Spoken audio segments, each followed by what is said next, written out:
Hello everybody, welcome back to another video, and in this video I'm going to show you how to test if a player is holding an item on Minecraft Bedrock Edition. And so if you like Minecraft videos like this one, then please make sure you leave a like and subscribe to the channel for more Minecraft tutorials and other Minecraft videos. And so first I'll show off how this works. So right here I have a command block. If I activate it, nothing happens, alright.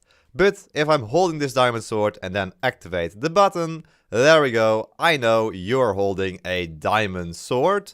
And so these command blocks right here know that I'm holding a diamond sword and then activate. So let's see what is happening here and how this is done. And so to show that off, first I have this command block here. And so if we're holding a grass block, we can activate it, nothing happens. If we're holding nothing, we can activate it and nothing happens. But if we're holding a diamond sword activated, there we go, we get 5 emeralds. Very nice. So let's take a look at this command. So here I'm using a give command and I'm giving @p, which is the nearest player in this case. You can also change this target selector to @a all players or @r a random player. That's just depending on what you require here. And then we specify some data here. So we have a square bracket here. Make sure it's a square bracket, otherwise it doesn't work. And then we want to do hasitem. So we're checking for if the player has a specific item. And so first then, after this curly bracket, there's a curly bracket. After the curly bracket, we specify first which type of item the player has to be holding. And so there we say a diamond sword in this case. You can change this to whatever item you want. But make sure you have the correct ID for the item, because otherwise it doesn't work. And so I couldn't put here oak planks, for example, because that's not actually an item ID. It would have to be planks. But I will come back to this later on in the video. So make sure you have that correct. And then next we have to specify where this item needs to be. And so for this video we want of course the item to be in our hand. That is done by using the location slot.weapon.mainhand. And this just means that we have to be holding this diamond sword. And so the slot part I had at the end here, that isn't really necessary, so I'll leave it out here. And then you just close the brackets here and then, well, continue with the give command, of course. So then if this is true, we will give the player 5 emeralds. That is specified here. We can give them whatever items we want, of course, but this is just an example. And so this works fine. Of course, we do see in the chat that it says gave emerald 5 to MaxStuff.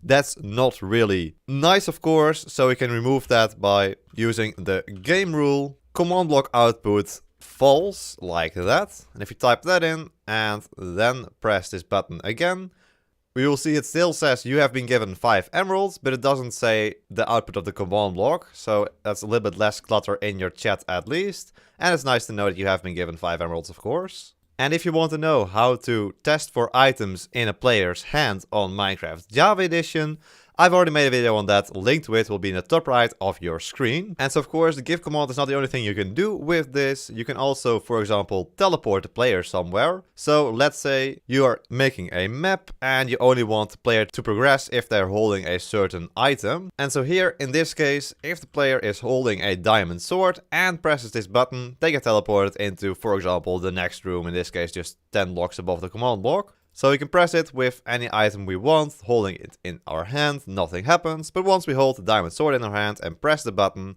there we go, we get teleported 10 blocks above the command block. We were flying. If we're not flying, then of course we'll just fall down right there. And so the command is very similar. In this case, instead of a give command, it's just a TP command. It has the same data in the square brackets after @p, but for the command itself, it's now just /TP, @p, and then 10 blocks above the command block. That's what the last 3 things are here. You can also just specify normal coordinates like, I don't know, 350, 100, 150 or whatever. This squiggly line just means that it's relative to the command block. So you can also teleport the player 5 blocks in the X direction relative to the command block like this, and then we get teleported right over here.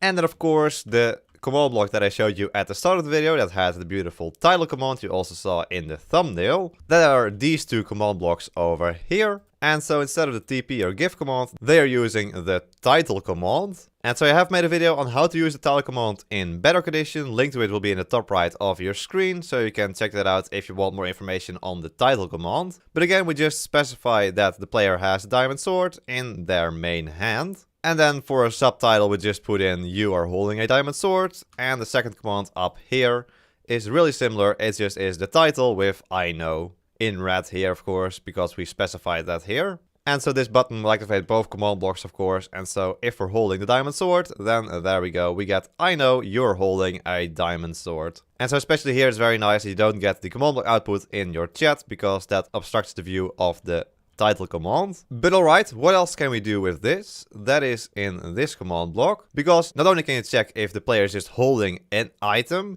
you can also specify how many items the player should be holding, which is really useful. And so for the example here, I went back to the give command, but again, you can choose any different command where you specify @p or a target like that. So here, what this command means is that we give the nearest player that has the item diamond in their main hand. And then we specify quantity 5 or more. That's what these two dots at the end mean, 5 or more. And if that's the case, we will give them 1 beacon. Alright, so let's see how that works. So here we have 3 diamonds in our hand and we activate the command block. We will see that nothing happens there. That makes sense because it required us to have 5 or more diamonds in our hand. Alright, so let's increase that to 5 and activate the button again.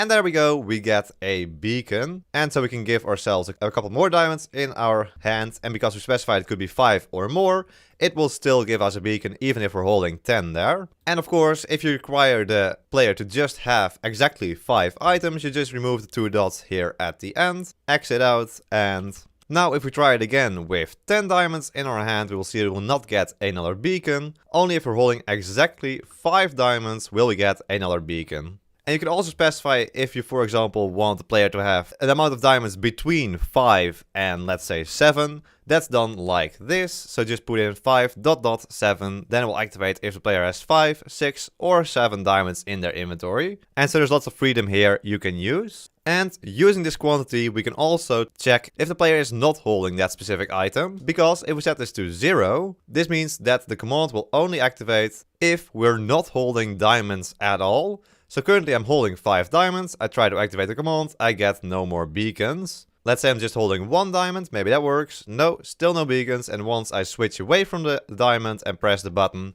there we go, we get another beacon. So this is really useful if you want to test if the player is not holding an item. That is done just like that. Alright, and then let's move over to this final command block over here. That is just to let you know about what I mentioned earlier on in the video, that you have to make sure that you specify the name correctly. So for example here, if we set this to oak planks, which would work in Java Edition because it's actually called oak planks. In Bedrock Edition this does not work. And so let's look at this command. So in theory this should give you 64 obsidian if you're holding between 8 and 12 oak planks. Alright, and so let's grab, for example, 9 oak planks in our inventory, oak wood planks. And we'll try to activate the command, and in theory we should get 64 obsidian, but no, that does not happen. And so we can see what went wrong here at the bottom. So it says a syntax error, unexpected oak planks. And so this means that oak planks is not an item in the game, at least that is not the ID for it. And so instead what you should do is just type in planks like this. It is currently not possible to use this command to distinguish between, for example, birch planks and oak planks. So that might be a little bit of a problem, but there's just no way around it currently. There is a data value you can set here, but it actually doesn't work for blocks like planks or stone. So we'll just have to deal with this for a while. So I'll have to put in item planks like this. And now if we're holding 9 oak planks, press the button, there we go, we got 64 obsidian.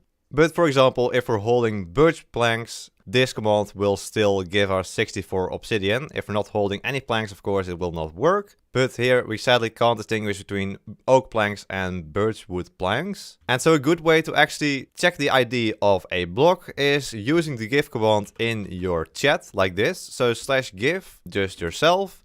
And here you'll see a list of every single block in the game with their correct ID. So let's say you want to know the ID of a block of diamond. We'll type in block. And we'll see that no, it is not block of diamond. It is actually diamond block, like that. So that is the correct ID for a block of diamond. Diamond underscore block. And we'll see that, for example, granite actually doesn't have an ID itself, and that is because it is categorized under stone. And so there's currently also no way to distinguish between stone, granite, diorite, or andesite. You'll just have to type in stone, and that is because you can get the granite block by typing in /gif @p stone 1, and then the data value, I'm guessing, is 3. No, that's diorite. Alright. So yeah, sadly, that's just the thing in Bedrock Edition, that these blocks are still categorized under data values instead of under blocks themselves. I think it's 1. Yeah, there we go. There it is. That's granite. And so if we want to check for granite, we would have to put in stone instead of granite. And so there we go. I will put all the commands I show in this video in the description down below, so you can copy them over if you want to or can,